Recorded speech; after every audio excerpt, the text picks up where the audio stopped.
Hey there guys, so with the release of the live action Lilo and Stitch, I thought it was the perfect opportunity to go back, rewatch all the Lilo and Stitch movies and rank them all from weakest to best. And I gotta say this was a fun experience since I've never watched these straight to video sequels before. At number 5 is Lilo and Stitch, which serves as a series finale to the TV show. A show I didn't grow up watching, but I'm kind of happy like shows like these back in the day, like some of them didn't have series finales, they just ended on a filler episode. Lilo and Stitch isn't a bad movie, it's enjoyable enough, but I thought the idea of Stitch leaving Lilo behind so he could be captain of his own ship was kind of out of character. Lilo has some great material to work with, especially her chemistry with Experiment 625, or as she calls him, Reuben. But the rest of the human characters don't really do anything in this. I enjoyed the final battle between the Leroys and the Experiments, but I will admit it kind of got a bit too silly when they have to use the power of music. And I will say the animation is at a low point. I'm not saying it's bad, I know it's part of the cartoon series, but I wish they kind of put a bit more effort into it. At number 4 is Lilo and Stitch 2, Stitch Has a Glitch. Now I was back and forth for my number 3 and my number 4, and this came out a couple of years after Stitch the movie, but there's no tie-ins to the TV show whatsoever, so I would say this is the true sequel to the original movie. The idea of Stitch having these glitches sounds cool, but the massive plot hole to the movie is that why is Jumbo keeping it secret?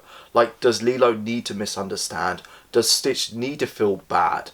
What happens if Stitch hurts someone? I would say the animation to the movie isn't good as the original, but it's not far off. Now this film doesn't need to exist, but for a Disney straight to video sequel, it's charming enough. At number 3 is Stitch the movie. Now I was ready to bash this one. As a movie, it's not fleshed out as you want it to be, but as an hour-long pilot, I think it works. The whole idea of finding these experiments across the island sounds like a lot of fun, especially when they have their own ability. It sounds like Pokemon. So as a movie, it's okay, but as a setup to the TV show, I thought it was great. So at runners up is the recent live action remake, and for me, I had a good time watching this in the theatre. I think this got a lot of aspects right. Stitch is cute, the chemistry between Lilo and Stitch was adorable. Maya Keller was great as Lilo, especially for an 8-year-old.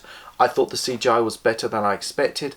I thought this leans more into Mia being a caregiver. Now I know the film has some big changes, and some people don't like them. For me, I personally don't mind them. I mean, it's still the same outcome, and at the end of the day, we still have the original. Now, by all means, I'm not calling this film great. I wish we kind of got a bit more Stitch, but for a Disney live action remake, it mostly gets it right. So at number 1 is the original, of course. What would you expect at number 1? But to me, this is definitely one of my favourite Disney animated movies.